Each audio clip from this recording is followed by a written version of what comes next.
प्रिय व्यूअर्स, यह Sanskriti IAS YouTube channel का PT think and solve programme है। इस प्रोग्राम के अंतर्गत प्रत्येक दिन यूपीएससी और स्टेट पीसीएस से संबंधित 5 प्रश्न व्याख्या सहित उत्तर के साथ दिए जाएंगे। हमें आशा है कि यह प्रोग्राम आपकी तैयारी में मददगार साबित होगा। तो चलिए देखते हैं आज के अपने पहले प्रश्न को। विग्रह के संदर्भ में निम्नलिखित कथनों पर विचार करें। यह स्वदेशी रूप से डिजाइन और निर्मित अपतटीय गश्ती जहाजों की श्रृंखला में 7वां जहाज है। उष्णकटिबंधीय समुद्री परिस्थितियों में कार्य करने में सक्षम यह जहाज उन्नत प्रौद्योगिकी रडार, नौ परिवहन एवं संचार उपकरण, सेंसर तथा मशीनरी से लैस है। उपरोक्त में से कौन से कथन सही है? केवल एक, केवल दो, एक और दो दोनों, ना तो एक ना ही दो। क्या होगा इसका सही उत्तर?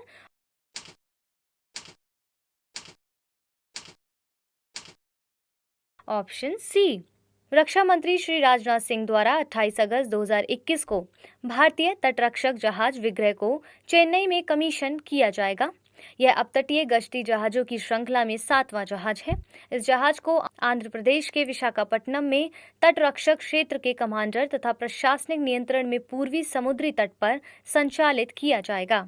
इसे Larsen and Toubro ship building limited द्वारा स्वदेशी रूप से डिजाइन और निर्मित किया गया है।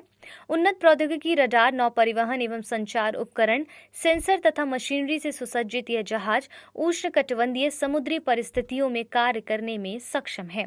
भारतीय तटरक्षक बल के पूर्वी बेड़े में शामिल होने के साथ जहाज को ईईजेड निगरानी तथा देश के समुद्री हितों की रक्षा के लिए तैनात किया जाएगा।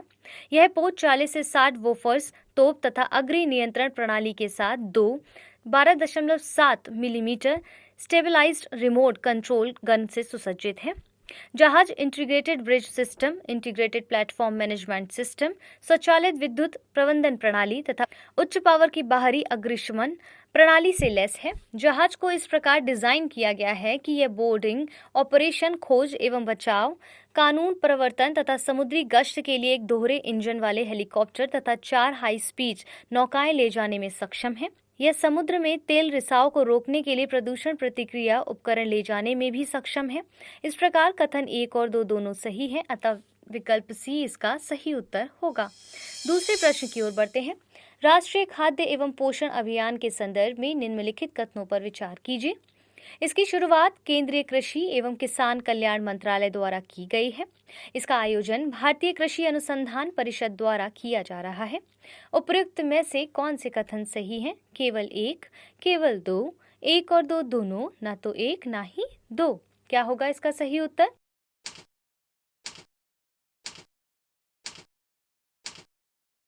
Option C. केंद्रीय कृषि एवं किसान कल्याण मंत्रालय ने किसानों के लिए राष्ट्रीय खाद्य एवं पोषण अभियान का शुभारंभ किया है। इसका आयोजन भारतीय कृषि अनुसंधान परिषद द्वारा किया गया था। सरकार ने कुपोषण की समस्या को हल करने के संकल्प के साथ इस दिशा में कई योजनाएं व कार्यक्रम भी शुरू किए गए हैं। सरकार ने ग्राम पंचायतों के विकास के लिए वित्त आयोग के अनुदान की राशि को भी लगभग 5 गुना कर दिया है। भारत के नेतृत्व में वर्ष 2023 को मोटे अनाज के अंतर्राष्ट्रीय वर्ष के रूप में मनाया जाएगा। इसके तहत कृषि विज्ञान केंद्रों से जुड़े किसान अन्य किसानों को बेहतर कृषि के लिए प्रेरित करने के साथ सभी किसानों की किसान उत्पादक संगठनों, एग्री इंफ्रा फंड तथा पारंपरिक खेती के तहत जैविक कृषि के क्षेत्र को बढ़ाने सहित विभिन्न योजनाओं में भागीदारी सुनिश्चित करने के लिए प्रोत्साहित करेंगे। इससे क्रमशः विकास खंड, जिला, राज्य तथा अंततः देश समृद्ध होगा व आत्मनिर्भर भी बन सकेगा। इस प्रकार कथन 1 और 2 दोनों सही हैं। विकल्प सी इसका सही उत्तर होगा। तीसरे प्रश्न की ओर बढ़ते हैं। समर्थ योजना के संदर्भ में निम्नलिखित कथनों पर विचार करें। यह योजना को कौशल विकास एवं उद्यमिता मंत्रालय द्वारा सभी उद्योग क्षेत्रों में कौशल विकास तथा क्षमता निर्माण के लिए लागू किया गया है। इसे राज्य सरकार की एजेंसियों, विनिर्माण उद्योगों, उद्योग संघों तथा एमएसएमई संघों के सहयोग से लागू किया जा रहा है। इसके तहत प्रशिक्षण केंद्रों तथा जियो टैगिंग एवं टाइम स्टैम्प्ड फोटोग्राफ के साथ भौतिक सत्यापन किया जाता है। उपयुक्त में से कौन से कथन सही नहीं है? केवल एक, केवल 2 और 3, केवल 1 और 2, उपयुक्त में से कोई नहीं। क्या होगा इसका सही उत्तर?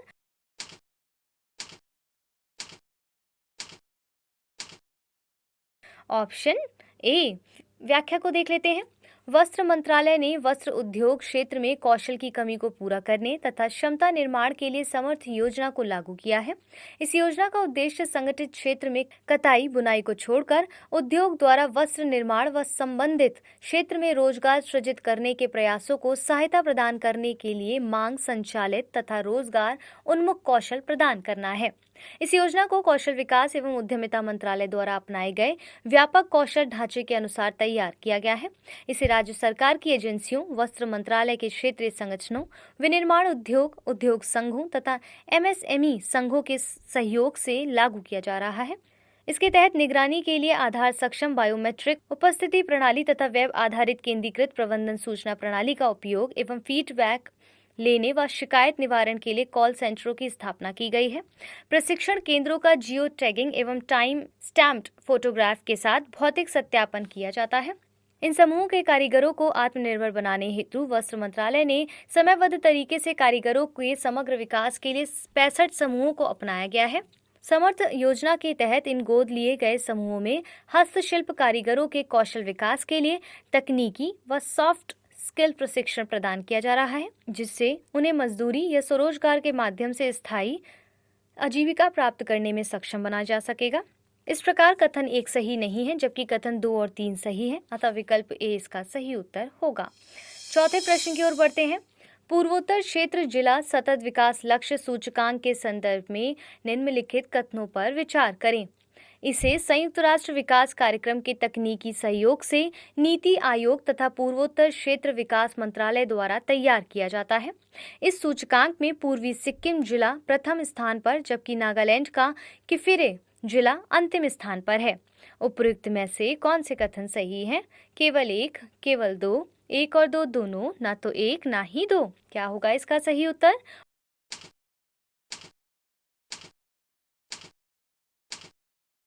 Option C. व्याख्या को देख लेते हैं। नीति आयोग ने पूर्वोत्तर क्षेत्र जिला सतत विकास लक्ष्य सूचकांक तथा डैशबोर्ड 2021-22 जारी किया है। इसे संयुक्त राष्ट्र विकास कार्यक्रम के तकनीकी सहयोग से नीति आयोग तथा पूर्वोत्तर क्षेत्र विकास मंत्रालय द्वारा तैयार किया गया है।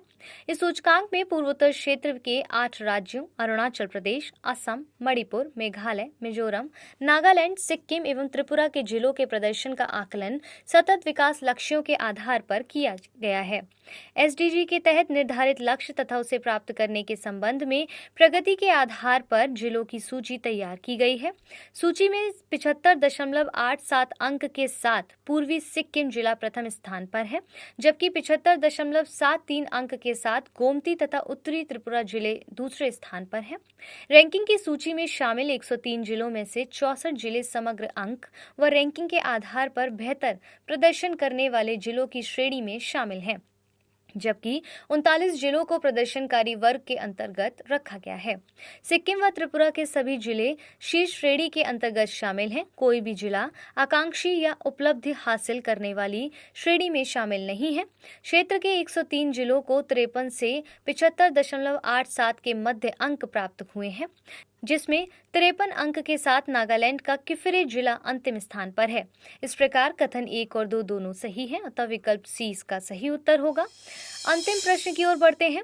ग्रेटर माले संपर्क परियोजना के संदर्भ में निम्नलिखित कथनों पर विचार कीजिए।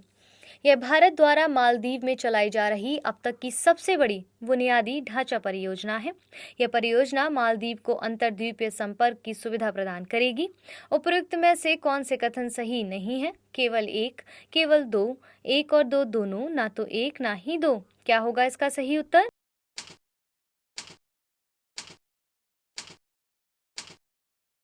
Option D. मालदीव सरकार ने ग्रेटर माले संपर्क परियोजना के निर्माण के लिए आधिकारिक तौर पर मुंबई स्थित कंपनी एफकॉन्स के साथ एक समझौते पर हस्ताक्षर किए हैं। भारत द्वारा मालदीव में अब तक की सबसे बड़ी बुनियादी ढांचा परियोजना में 6.74 किलोमीटर लंबे पुल तथा काजवे लिंक का निर्माण शामिल है, जो मालदीव की राजधानी माले को पड़ोसी द्वीपों विलिंगली, गुलीफाल्हू तथा थिलाफुशी से जोड़ेगा। यह परियोजना देश में अंतर्द्वीपीय संपर्क की सुविधा प्रदान करने के कारण महत्वपूर्ण है। भारत द्वारा इस परियोजना को $400 मिलियन की ऋण सहायता के साथ $100 मिलियन अनुदान से वित्त पोषित किया गया था। इस परियोजना ने न केवल भारत द्वारा मालदीव में चलाई जा रही सबसे बड़ी परियोजना है, बल्कि समग्र रूप से मालदीव की सबसे बड़ी बुनियादी ढांचा परियोजना भी है। इस प्रकार कथन 1 और 2 दोनों सही थे, अतः विकल्प डी इसका सही उत्तर होगा।